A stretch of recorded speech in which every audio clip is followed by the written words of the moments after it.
చివరికి చంద్రబాబు నాయుడు గారు ఎంత స్థాయికి దిగజారిపోయాడో మీ అందరూ చూస్తున్నారు కదా. లక్షల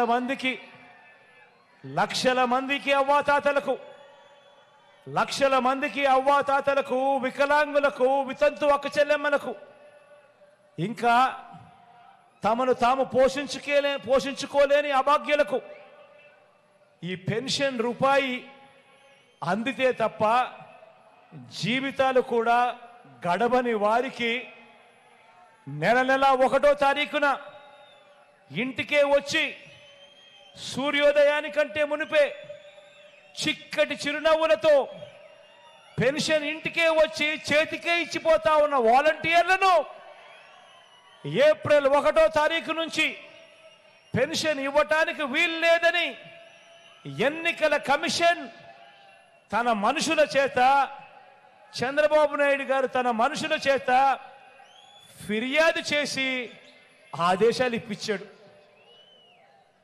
ఆలోచన చేయమని అడుగుతా ఉన్నా. పేదలంటే ఈ చంద్రబాబు నాయుడు గారికి ఎంత వ్యతిరేక భావాలు ఉన్నాయో ఒక్కసారి ఆలోచన చేయమని అడుగుతా ఉన్నా. తన మనిషి చంద్రబాబు నాయుడు మనిషి, నిమ్మగడ్డ రమేష్ అని చంద్రబాబు నాయుడు గారు అన్న మనిషి, ఈ చంద్రబాబు నాయుడు గారు మనిషి ఈ నిమ్మగడ్డ రమేష్ చేత తానే ఫిర్యాదు చేయించి, అది ఎవరి మీద చేయించాడో తెలుసా? జగన్ మీద కాదు.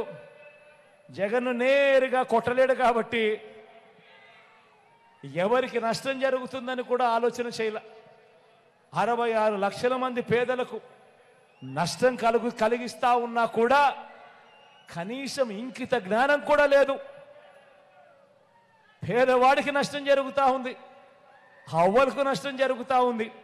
నడవలేని వయసులో ఉన్న ఆ అవ్వలకు చేతనైతే ఇంటికెళ్ళి తోడుగా ఉండి ఇప్పించే కార్యక్రమంలో శభాషం చెప్పాల్సింది పోయి ఆ వాలంటీర్ వ్యవస్థనే ఏకంగా రద్దు చేసే కార్యక్రమానికి శ్రీకారం చుడతా ఉన్నాడు అని అంటే ఇలాంటి మనిషిని ఏమనాలి అని ఒక్కసారి ఆలోచన చేయమని అడుగుతా ఉన్నా.